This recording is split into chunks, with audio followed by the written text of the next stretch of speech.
while back, I made a video about the Jeep Renegade transmission and the whole fluid interval change thing that some people said was a bit of a rant, and to be honest, it was. But it deserves to be too. Well, the Jeep Renegade is back, and it's not for the transmission. Actually, that's been working very well, and the car has been driving good. What has happened is the coolant reservoir bottle, the radiator overflow, whatever you want to call it, in this vehicle uses a recirculating style. So some coolant always gets recirculated back into the tank hot.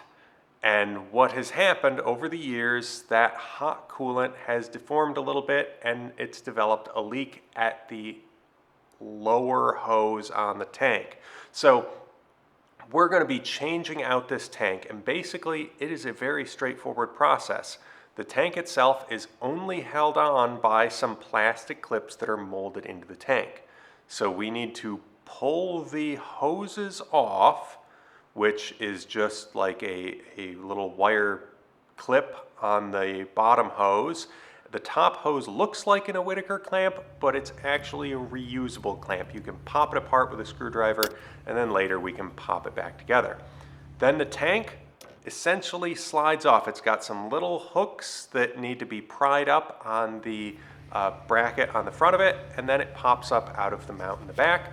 We can pop a new one in. Now this new upgraded design has molded in metal sleeves in the inlet and outlet hoses, the two hose fittings, so that over the years, hopefully it doesn't crush in and start leaking like that original one did.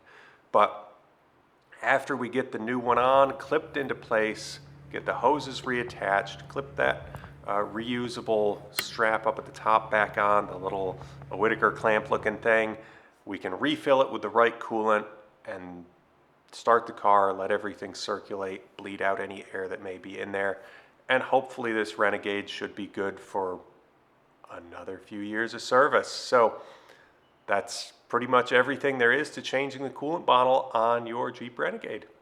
Thanks for watching.